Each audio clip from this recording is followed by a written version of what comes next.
Imagitatrice, imagitateur, hello there. Non, c'est pas Eric qui aurait perdu toute virilité dans sa voix. Aujourd'hui, c'est Jenny. Et je viens vous proposer un exercice, un petit tandem ball, qui a été fait avec Yann de la chaîne JDR Academy. Il a accepté de relever le défi, de partir voyager avec moi, avec pour seul thème la forêt. Quelques minutes et une amorce plus tard, nous voilà embarqués dans l'aventure qui suit. On espère qu'elle vous plaira. Bonne écoute.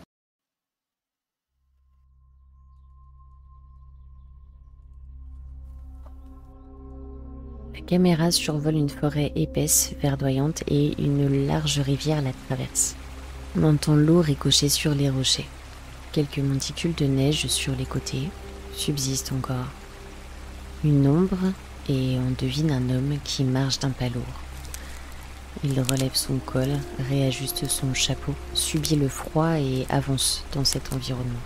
À quelques mètres de cet homme-là, tu peux apercevoir une jeune femme qui se tient accroupie, en position de chasse, et qui observe avec son arc prêt à tirer cet homme. Elle se méfie, ne sait pas quoi penser de cet homme, de cette personne. L'homme qui n'a rien repéré pour l'instant continue à avancer, essayant de se protéger du froid toujours. Il lui reste encore quelques dizaines de mètres avant d'arriver à la hauteur de cette chasseuse, et il marmonne quelque chose d'incompréhensible. Soudainement, une dizaine de cavaliers déboulent dans sa direction. Ils viennent de derrière lui, à toute allure. Ils cravachent. L'homme sent l'impact des sabots sur la terre, avant même d'apercevoir ces cavaliers sur leur monture. Inquiet soudain par l'ampleur du bruit, l'ampleur des tremblements, il se réfugie sur le côté du chemin et essaye de se camoufler, comme il peut, dans les fourrés. Mais l'homme n'est pas très souple et il n'a pas l'air d'avoir une grande agilité. La tâche est un peu compliquée. Des cavaliers arrivent bientôt à sa hauteur et on peut apercevoir que ce sont des soldats en uniforme. Des uniformes un peu débraillés, faits de briques et de broc, avec ce qu'ils ont pu, mais qui gardent une certaine cohérence avec leur groupe. L'un des cavaliers, qui semble être le chef, s'adresse aux autres et leur dit vérifiez bien, il ne doit pas être très loin. La chasseuse qu'on a vue un peu plus tôt avec son arc s'enfonce dans l'épaisseur de la forêt à reculons. Et une fois dissimulée, s'attelle à escalader un arbre sans aucun bruit. C'est très perturbant cette façon qu'elle a de passer de branche en branche, comme si elle le faisait sans déplacer une seule feuille. Elle se retrouve en hauteur, la vue sur cette scène, sur ces dizaines de cavaliers, dont un qui semble mener la marche, et de ce pauvre homme qui essaye de se cacher à leur vue. Les cavaliers mettent pied à terre, sont décidés à retrouver le fugitif. Ils sont tous armés de mousquets, de haches et d'épées. Ils sont prudents. On dirait qu'ils n'osent pas trop s'éloigner de leur monture. Comme si s'en éloigner, c'était signer leur arrêt de mort. La chasseuse atteint une branche suffisamment solide et se glisse jusqu'au bout de celle-ci. Elle commence à viser les hommes qui sont en bas. Un peu perturbée, elle cherche, elle ne sait pas trop à qui s'en prendre en premier. Finit par choisir celui qui semble avoir le rôle de chef et se met en position. Elle tend la corde de l'arc, ferme un œil, se concentre et bloque sa respiration. Le chef des cavaliers, William, regarde ces hommes avec mépris et dédain. Vous n'allez pas croire les légendes et les mythes qu'on raconte par ici. Ce n'est qu'un homme. Il ne peut pas vous faire de mal. On est dit s'il est tout seul. Au boulot! Comme pour montrer l'exemple et motiver ses troupes, il s'écarte le premier des chevaux. À vouloir regarder à droite, à gauche, voir si l'homme qu'il recherche ne se cacherait pas justement parmi l'un d'eux. Et pendant ce temps, l'homme qu'il traite de fugitif essaye de toutes ses forces de faire corps avec l'arbre derrière lequel il a trouvé refuge. Les hommes qui suivent ce chef, ce responsable, ont vraiment du mal à lâcher leur monture. On les voit échanger quelques regards angoissés, quelques interrogations muettes passent de l'un à l'autre. Bande de fainéants, je vais pas faire tout le travail. On se dépêche. Toi, par là, et plus vite que ça.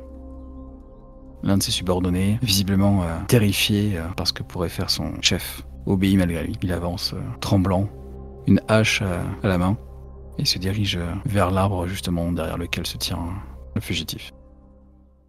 La flèche file à une vitesse incroyable, et en l'espace d'à peine une seconde, vient se ficher dans l'omoplate du sergent.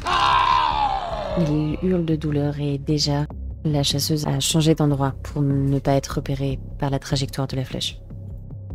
Ce tir d'arc surprend tout le monde. L'ensemble des cavaliers se figent, voyant leur chef tomber à terre. Leur étreinte sur les rênes de leur monture se fait plus pressante, comme si chacun n'avait pas envie d'être là. Mais alors qu'ils s'apprêtaient peut-être à rebrousser chemin ou à s'éloigner de leur chef, un grognement intervient.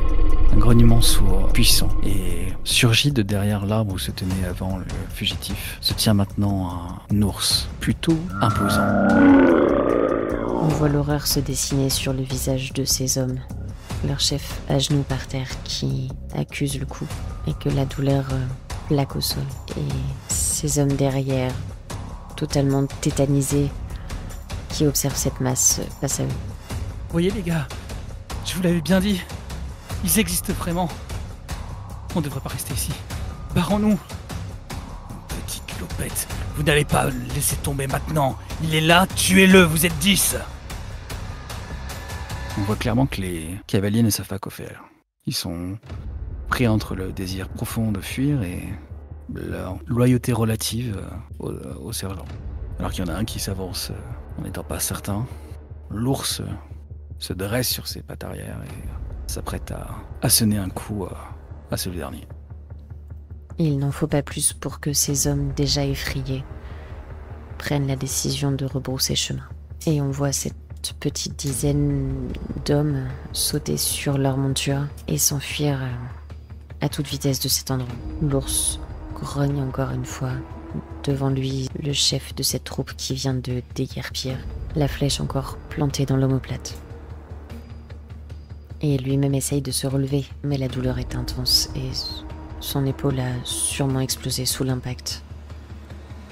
Il se redresse avec ce qui lui reste de courage et l'homme fait face à la bête. Qu'il voit devant lui l'effraie plus que ce qu'il pourrait l'admettre. En effet, l'ours imposant se retransforme petit à petit en ce fugitif, au pas lourd et imposant.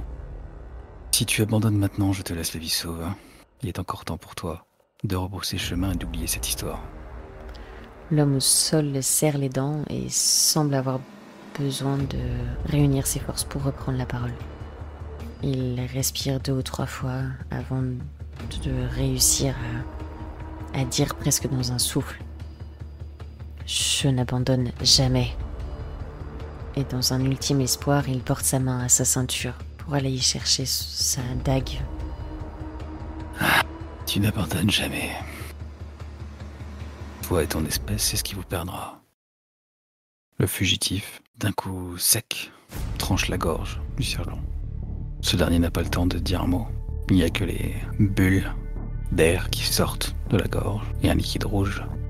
Ses yeux expriment à la fois une terreur et en même temps une colère noire. Et ce sera sur cette expression dans le visage qu'il rendra son dernier souffle.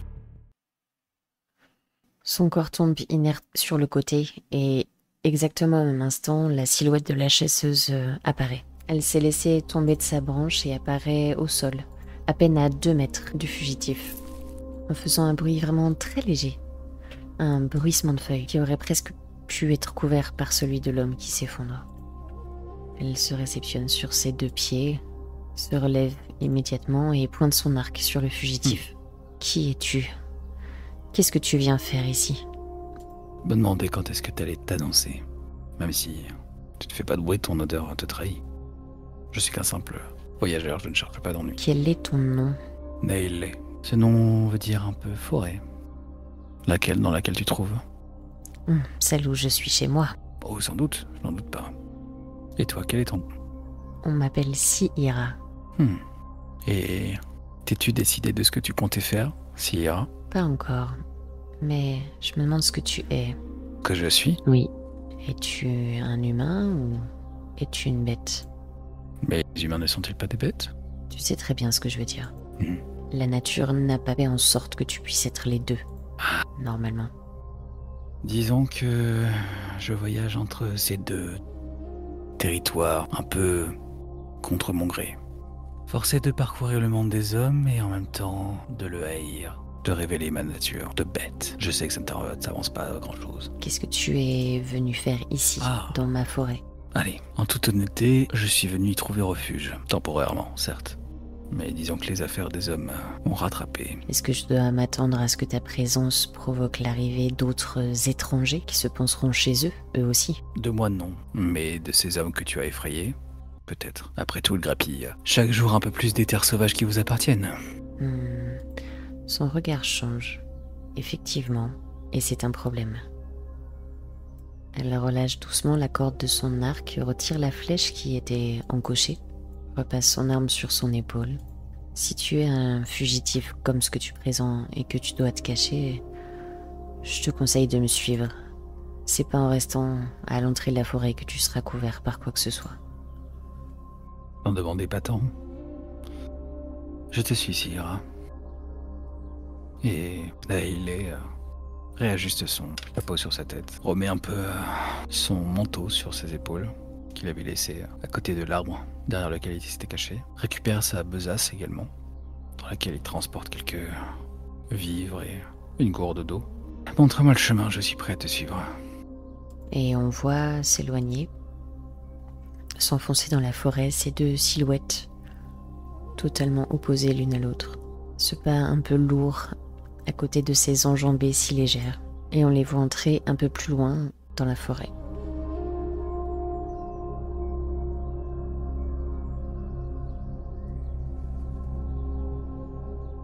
À mesure que Naël et Sierra progressent dans la forêt, le temps commence un peu doucement à changer. Quelques gouttes viennent taper sur les feuilles des arbres alentours. La canopée se couvre d'une lumière assez tamisée, grise mais pas morne.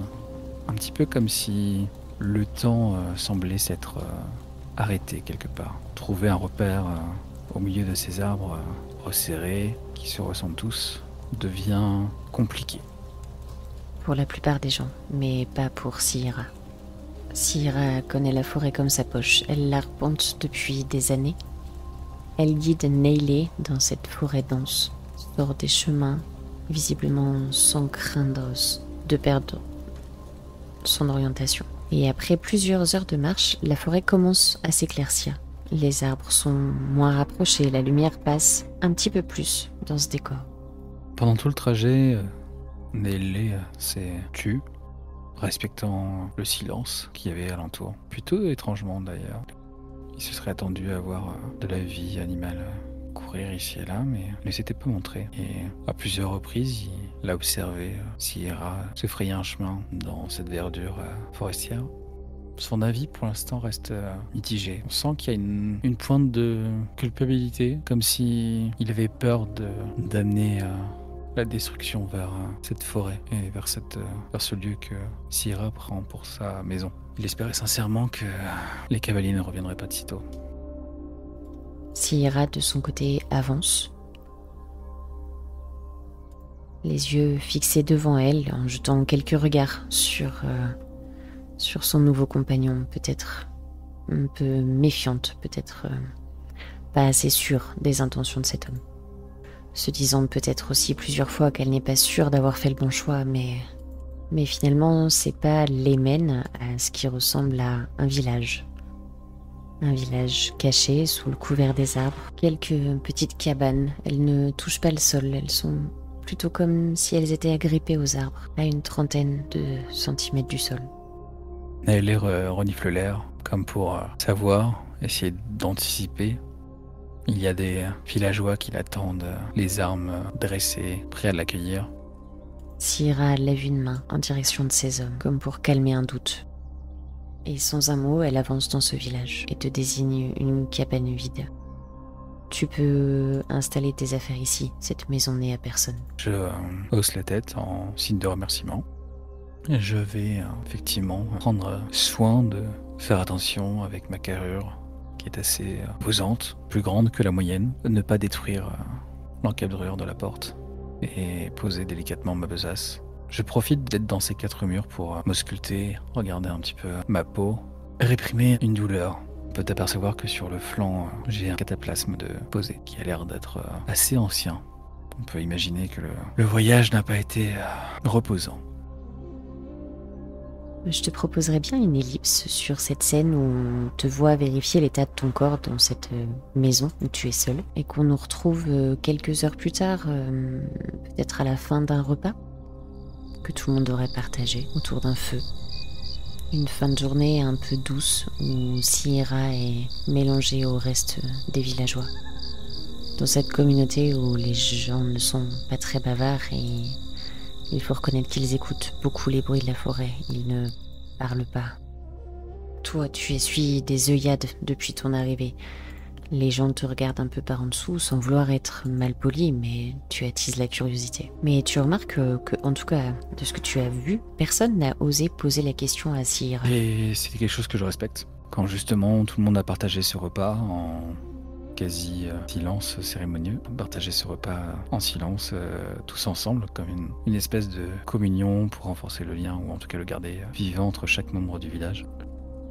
Je suis resté à l'écart pour justement respecter ce moment privilégié entre chacun, comme par peur de perturber ou d'amener un changement qui ne serait pas sollicité ou même maladroit vu ma carrure. Tu as peur d'attaquer leur culture sans le vouloir? Oui, de ce que je note, je vois beaucoup qui justement parlent, assez paradoxalement, mais par le silence. J'ai peur que chaque geste, chaque mot, chaque respiration puisse être pris comme une insulte. Et du coup, j'ai pris pour déjeuner en solitaire dans cette bicoque laissée vacante, une de mes rations que j'avais laissée dans ma besace. Et c'est ce village m'interroge plutôt.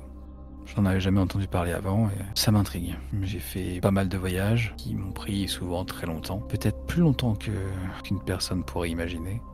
Je pense que c'est l'une des premières fois que j'ai affaire à ce genre de manière de vivre, effectivement. Cette soirée qui s'étire et quelques hommes et quelques femmes regagnent leur maison. Et soudain, à nouveau, ce sol qui se met à trembler, comme ce que tu as ressenti tout à l'heure, ce sol qui tremble comme fouetté.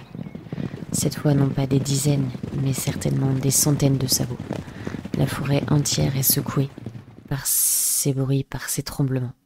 Je peux m'empêcher de soupirer et de me dire qu'ils sont vraiment têtus pour venir me chercher et que je regrette vraiment de les avoir mis en danger, ce village et Sierra. Et ce qui me perturbe le plus, c'est surtout de savoir comment ils m'ont pisté. Autour de toi, l'agitation se met en place et tout à coup, ce silence et cette sérénité sont complètement brisés. Tu vois quelques personnes qui se mettent à courir, qui vont récupérer leurs armes. On fait rentrer les enfants dans les maisons. On essaye de mettre les personnes affaiblies à l'abri. Et ces hommes qui t'avaient accueilli à l'entrée du village se remettent en position et patientent sous ces tremblements. Toi, tu sens que ce qui arrive est très gros. Et j'ai peur de leur réponse. Pour essayer tant bien que mal, même si malheureusement j'ai peur des réactions idiotes qu'ils vont avoir, je sors de la bicoque et je vais au-devant du problème en essayant tant bien que mal de m'écarter de ce village et avec l'espoir peut-être un peu inutile qu'ils n'apercevront pas le village et ses habitants. Et les sabots se rapprochent toujours et je me mets au milieu du sentier, ou en tout cas de ce qui peut s'y apparenter. Et je m'assois en tailleur, comme si je les attendais, prête à les recevoir. C'est donc toi qui vois en premier les silhouettes se dessiner dans cette semi-obscurité. Et en face de toi, c'est bien plusieurs centaines de cavaliers que tu vois débouler. Ils portent des torches, des armes, ils sont équipés d'armures et leurs intentions sont très claires par rapport à ce qu'ils ont sur eux. Ils ne viennent pas pour discuter. Ça tombe bien, moi non plus, mais j'attends encore. Je sais que ce n'est pas le moment d'agir. Tout ce que j'espère, c'est d'attirer suffisamment l'attention pour pas qu'ils ne voient le village. Mais au fond de toi, tu sais que c'est peine perdue. Ils ont déjà atteint cette partie de la forêt. Et tu sais que les maisons seront visibles bien avant qu'ils pénètrent dans le village. Je soupire encore une fois et je me redresse. Et petit à petit, on entend les os craquer, se remettre en place dans une autre configuration. Un pelage brun recouvrir l'ensemble de mon corps. Et avant même que mon visage ne se transforme, je pousse un énorme cri et je charge à l'opposé. Tu charges en direction des cavaliers qui arrivent? Presque. Plus, on va dire sur le côté en fait. Je vais profiter du fait qu'ils soient lancés justement à cheval et qu'ils vont mettre du temps à se coordonner, à s'arrêter, pour essayer de me poursuivre, pour essayer de les détourner en tout cas du village. Tu t'élances donc dans une direction en espérant que tu vas pouvoir leur faire changer de trajectoire. Quelques cavaliers se retrouvent en face de toi, surpris, font ralentir leur monture. Surpris et en même temps, tu as comme l'impression qu'ils s'y attendaient. Le mot a dû passer d'une façon ou d'une autre. Mais seulement quelques cavaliers semblent se concentrer sur toi. Et tu vois le reste, une partie de la troupe, principalement ceux avec les torches qui continuent à foncer en direction du village. Il faut quelques secondes pour que les maisons s'embrasent et que la troupe rase le village derrière toi. Tu entends des cris. Ce silence qui leur semblait si précieux disparaît, est totalement anéanti. Même les villageois se mettent à hurler et à essayer de s'échapper de là par tous les moyens. Derrière toi, les flammes qui montent, devant toi, une armée de cavaliers qui t'observent. Voir ce brasier qui commence à naître me plonge dans une rage, mais une rage qui est indicible, très bestiale, très brute. C'est comme si soudainement je n'avais plus le contrôle de mon corps. Et je me mets à charger les cavaliers. Et mon but c'est de les décimer jusqu'au dernier. Au fond de moi je sais que c'est pas la solution, mais je n'arrive pas à réprimer cette rage qui demande du sang.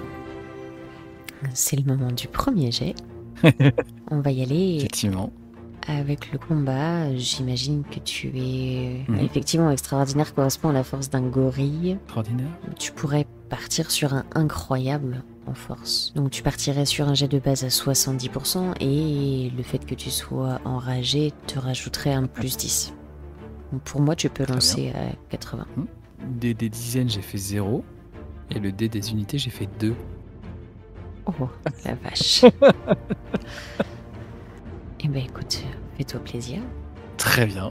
Cette rage justement qui parcourt les veines de mon corps transformé en ursidé, ça se nourrit un peu de manière perverse. C'est-à-dire que plus je vais décimer de cavaliers, plus je vais revoir ces flammes, et plus j'ai envie d'en assassiner encore et encore. Par contre, ce qui est assez fou, je ne sais pas, c'est qu'il n'y a que les humains qui sont touchés. C'est-à-dire que je laisse les chevaux en dehors de ça. Je ne sais pas, je pense que je perds la notion du temps qui défile au fur et à mesure.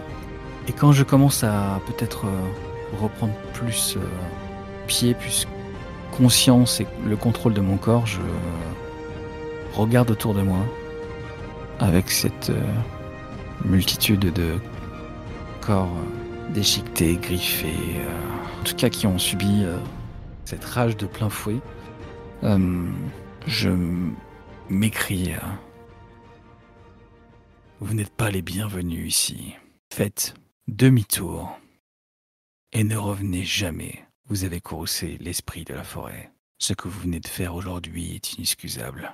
Et effectivement, au milieu de tous ces cadavres qui jonchent le sol, et les quelques survivants vont rapidement obéir à ton ordre et sortir à nouveau de cette forêt en courant. La plupart même en abandonnant chevaux et armes devant toi. Et alors que tu les entends détaler, tu vois cette foule qui sort de la forêt. Non loin de toi, tu reconnais un très léger bruit, un tout petit choc avec le sol, et Sierra apparaît comme la première fois. Mais tu vois sur son visage qu'elle n'a pas du tout la même attitude qu'un peu plus tôt. Les sourcils froncés. Je devrais dire que c'est mérité. Les yeux pleins de larmes. À nouveau, elle te vise avec son arc. Sierra, Pourquoi est-ce que tu as fait ça? Ma famille, ma sœur, mon frère. Je n'ai jamais voulu ça. Ils n'ont pas trouvé le chemin tout seuls. Et c'est bien ce qui m'inquiète. Mais sache que ce n'est pas moi qui les ai conduits ici. C'est sans doute un de mes semblables qui me déteste au plus haut point. Sa perversion n'a d'égal que sa haine pour un acte commis Il y a très longtemps. Trop longtemps. De nouveau ce même geste où tu la vois relâcher sa corde, même si la colère est toujours dans ses yeux. La flèche n'est pas rangée cette fois, mais tu vois que sa musculature se détend. Et même si elle continue à te fixer avec un regard noir, tu n'es plus ciblé. C'est à ce moment-là que je décide de me retransformer en homme. Et cette retransformation est douloureuse. Sierra peut voir que même si j'ai l'air invincible et ne pas mourir sous les coups, je ressens toute la douleur qui m'a été infligée. Et on peut se rendre compte que j'ai ici et là une lance plantée dans le dos, une écorchure d'épée au flanc, pas trop loin du cataplasme que j'avais, une balle qui s'est logée dans mon épaule. En tout cas, je ne suis pas resté indemne de ce combat. Et je me retransforme en étant pas le plus vulnérable, mais en tout cas en étant dans ma forme la plus simple. Sierra t'observe au cours de cette transformation, intriguée et partagée entre sa colère, sa peine et ce qui se déroule sous ses yeux. Et je pose le genou à terre, comme ayant honte et surtout beaucoup de chagrin pour ce qui vient de se dérouler. Et lorsque ta transformation est terminée, elle s'inquiète plutôt de surveiller les alentours, plutôt que de ta perte d'énergie et de savoir comment est-ce que tu vis les choses. Est-ce que tu m'autoriserais à voir ton village ? Pour ce qu'il en reste, tu connais le chemin, mais il n'y a plus rien à voir là-bas. Un pas lourd et pesant. On peut voir que je m'y dirige justement en essayant de faire le moins de bruit possible. Mais qui est assez bizarre, ou qui peut paraître bizarre aux yeux de Sierra, c'est comme si je laissais une traînée jaune dans mon sillage. Comme si l'énergie de la forêt m'était transmise. Et je m'avance vers le village, ou en tout cas ce qu'il en restait, à regarder les corps, les bicoques réduites en cendres. Et une fois encore, je m'agenouille au sol. Et je ne parle pas, mais on sent que je ferme les yeux et que je récite quelque chose intérieurement. Et ce que tu vois va sans doute éveiller une nouvelle fois de la curiosité. Mais les cendres au sol commencent petit à petit à remonter dans les airs, à se reconstituer, à redevenir ce qu'elles étaient avant. Ici, des planches, ici, des feuilles. Petit à petit, en fait, tu vas voir le village reprendre sa forme originelle, reprendre sa forme d'avant l'incendie. Sierra fait 2-3 pas en avant, intriguée, se rapproche un peu, comme pour continuer à voir ce que tu es en train de faire. Tu peux voir que ça me demande beaucoup d'énergie, beaucoup de temps. Peut-être que je suis resté là des heures, qui sait, peut-être un jour entier. Et vraiment petit à petit, cette zone de la forêt redevient comme elle était au moment du repas. Et qui peut perturber, je pense, Ira, c'est qu'en fait elle revoit les gens de son village vivants. Et comme si ils n'avaient pas eu conscience de ce qui s'était produit quelques heures auparavant. Tu vois d'ailleurs Sierra qui porte une main à sa bouche, semble avoir du mal à y croire bien sûr. Et d'un seul coup s'élance en courant et vient serrer dans ses bras une jeune femme qui ne se trouve pas très loin de toi. L'autre jeune femme est stupéfaite, elle ne sait pas comment réagir. T'en déduis que ça doit pas être le genre de Sierra de se comporter comme ça. Les villageois la regardent assez étrangement en se demandant ce qui lui prend. Elle lève un regard vers toi tout en tenant sa sœur contre elle. Le regard chargé de colère, tristesse, remerciement, tout ça mélangé. Je lève un regard vers toi et ce que tu peux lire, c'est justement un sourire sur ce visage grimé, fatigué. Et soudainement, il y a comme un blanc qui passe devant ses yeux. Les orbites deviennent vitreux un moment et je m'écroule lourdement au sol. Et ce que tu peux constater, c'est que à partir de mon corps, jusque là où a lieu la bataille, une trace jaunâtre, comme si les feuilles avaient été drainées, en tout cas de leur énergie, ou alors qu'elles sont plutôt un âge en décalé des autres environs de la forêt. Et que les corps des cavaliers que j'ai abattus ne sont plus qu'à l'état de squelettes et que leurs vêtements sont décomposés. Il ne reste plus que des lambeaux dessus. Et l'ensemble des armes qu'ils tenaient ont l'air d'avoir pris une centaine d'années. Et au moment où tu t'écroules, tu aperçois du coin de l'œil Sierra qui se précipite vers toi.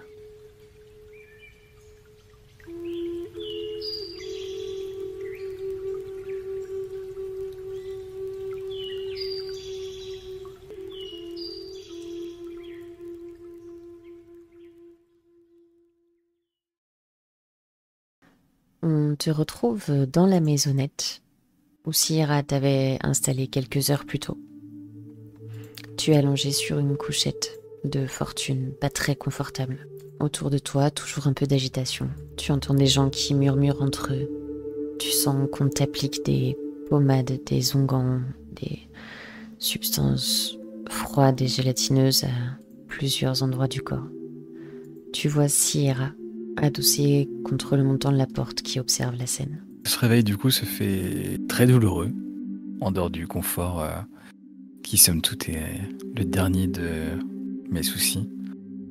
Mais surtout, j'éprouve une furieuse fièvre, très brûlante, très active. Comme si mon corps livrait une bataille contre le prix à payer pour l'acte que je venais de faire. Résigné à ne pas mourir, mais à vivre et subir, ressentir chaque blessure, chaque vie que j'ai ôtée pour protéger ce village. Ou était-ce simplement pour me donner bonne conscience? En tout cas, j'en paye le prix maintenant. Et je peux pas m'empêcher de regretter cette mise à distance par Sierra, mais en même temps, je comprends tout à fait que pour des gens qui ne sont pas habitués à ce genre d'événements, ça soit difficile à appréhender. En observant et en te faisant cette réflexion, tu te rends compte qu'elle laisse surtout la place à ces femmes qui sont venues te soigner parce qu'elles sont nombreuses autour de toi. Mais le regard qu'elles posent sur toi est plutôt doux. La colère que tu as vue quelques heures plus tôt a disparu. Certainement encore beaucoup de questions qu'elle doit avoir envie de te poser, mais pas de méfiance ni de rancœur. Juste elle laisse les femmes faire leur travail. Peut-être même qu'elle supervise un petit peu tout ce qui est en train de se passer. De toute façon, dans cet état-là, je peux pas faire grand-chose de plus que de pas subir, parce que ce serait le mauvais terme, mais en tout cas de me laisser faire à ces traitements. La nudité ne me gêne absolument pas. C'est quelque chose que j'ai longtemps dépassé, mais c'est vrai que c'est étrange de soudainement retrouver toute cette agitation autour de moi, toute cette attention qui m'est adressée. Je suis un peu mal à l'aise par rapport à ça. Je considère ne pas mériter cette attention-là. Tu vois Sierra qui donne quelques ordres à voix basse à certaines femmes. Il n'est pas difficile de comprendre que ces femmes-là ne sont pas en train de te rendre hommage parce qu'elles ne savent pas ce que tu viens de faire, mais qu'elles sont par contre sous les ordres de Sierra, qui elle sait très bien que tu viens de lui rendre la totalité de sa vie.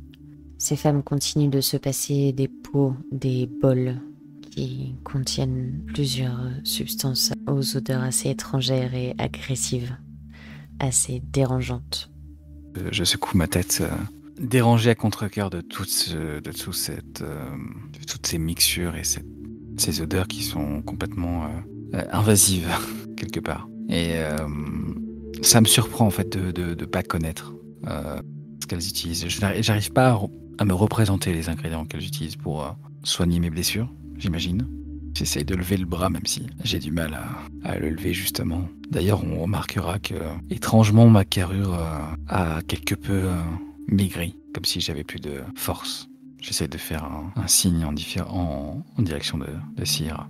Et lorsqu'elle te voit tenter de lever la main, elle fait d'elle-même quelques pas en avant, vers toi, et vient poser sa main sur ton bras.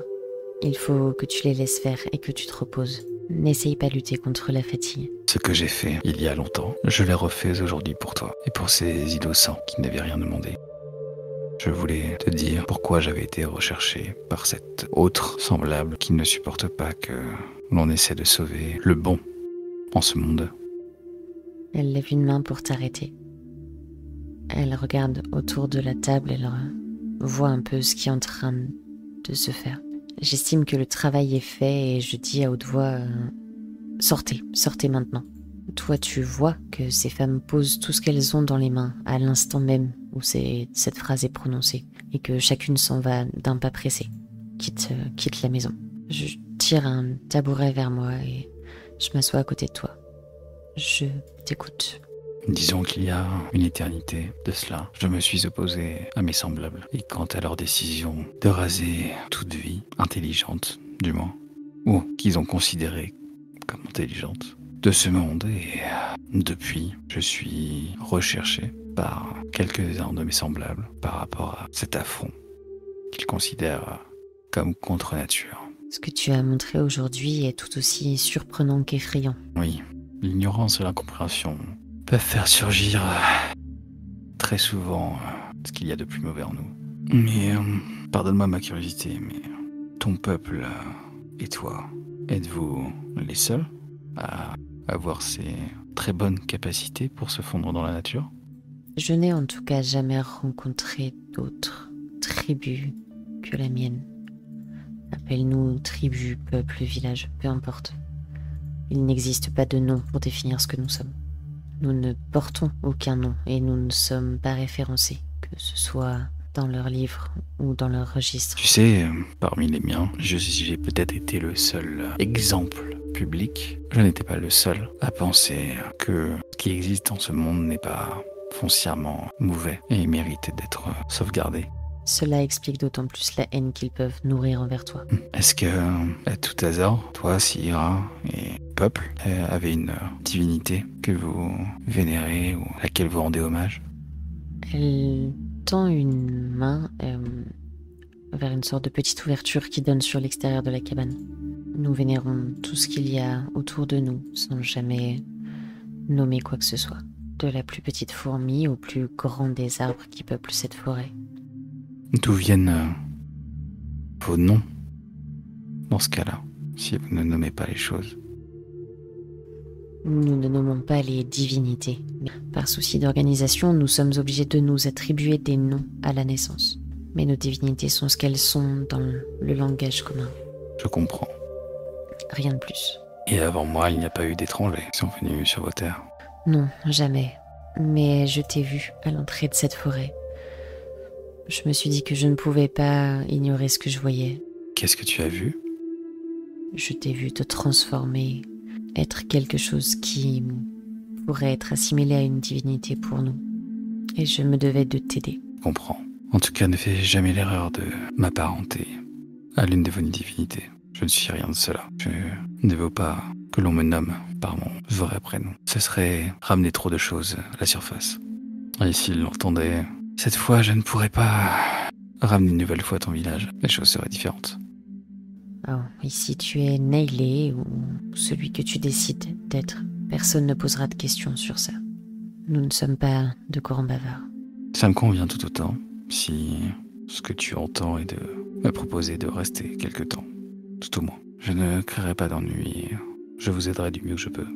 Je viens poser une main sur ton front pour vérifier la fièvre et mon autre main sur ton bras. Et je commence à m'écarter de ta couchette.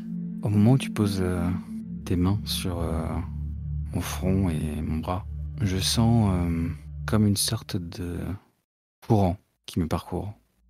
Mais c'est pas un courant électrique. C'est plutôt un courant qui s'apparenterait plus à un courant d'eau qui est à la fois calme et implacable et qui, à mesure qu'il parcourt mon corps, a cet effet de faire disparaître la fièvre.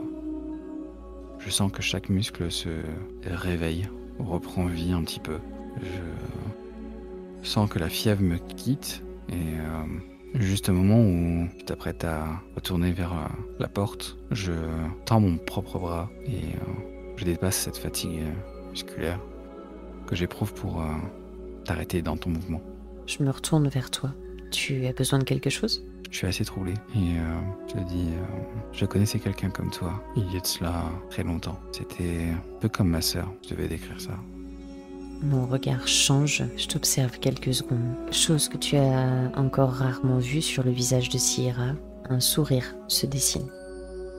Des larmes commencent à perler au coin de mes paupières et je comprends pas trop. Un peu comme si elle venait à moi de manière incontrôlée, comme si elle pleurait un souvenir que je n'arrive pas à me remémorer. Je me rapproche tout près de la table et je me penche vers toi. À ton oreille, je te dis, tu ne te souviens pas de ta naissance, n'est-ce pas ? Je ne me souviens pas de mon ancienne vie tout court, ou du moins seulement les dernières bribes et quelques flashs ici et là. C'est le fardeau que j'ai toujours porté et au fond de moi j'ai toujours voulu savoir d'où je venais. Eh bien, à moi, il m'a toujours été dit que je devrais surveiller le moment où mon autre, ma deuxième moitié, mon frère entrerait dans ma vie. Et je me recule un peu de toi avec ce sourire qui paraît presque étrange sur le visage de Sierra, qui est plutôt fermé. Je fais quelques pas en arrière. Je pose mes affaires au sol, ce que je portais sur moi, mon sac, mon arc. Je pose un genou au sol et tu vois ce mouvement sous la peau que tu connais. Et cette ossature qui est en train de bouger comme la tienne peut le faire. Et en quelques secondes, un pelage gris recouvre ma peau. Et une louve aux dimensions démesurées apparaît face à toi. Je ne peux pas m'empêcher d'un certain recul, d'étonnement et d'effarement sans doute. Mais très vite, je laisse une certaine joie éclater comme je peux, vu la fatigue endurée et l'énergie dépensée. La seule chose qui changera sur mon visage, ce sont mes yeux, les pupilles qui deviennent noires, mais avec quelques nuances de bleu à l'intérieur. Et j'essaie tant bien que mal avancer avec mes bras vers la louve. Que tu vas voir prendre son élan et sauter sur ta couche, juste à côté de toi, et de sa patte avant venir te replaquer doucement sur ton lit. Et du bout du museau, je viens passer dans ton cou comme un geste un peu rassurant. Et je viens me coucher contre toi en boule, en prenant le moins de place possible, mais pour te transmettre cette chaleur peut-être réparatrice. Face à cette plaquage paradoxalement très doux, très attentionné à ne pas me blesser, je ne lutte plus pour me redresser et je comprends aisément que je peux lâcher prise et ne plus être sur mes gardes. Qu'ici, dans ce village isolé, où le silence est d'or et où les bruits de la forêt prolifèrent, je suis en sécurité et je peux enfin me reposer. Et on voit ces deux corps allongés sur cette couchette se reposer, avec cette louve qui guette l'entrée de cette cabane. Et la caméra remonte sur cette sensation de sérénité et cette unité retrouvée pour laisser ces deux âmes un peu particulières dans le secret de la forêt.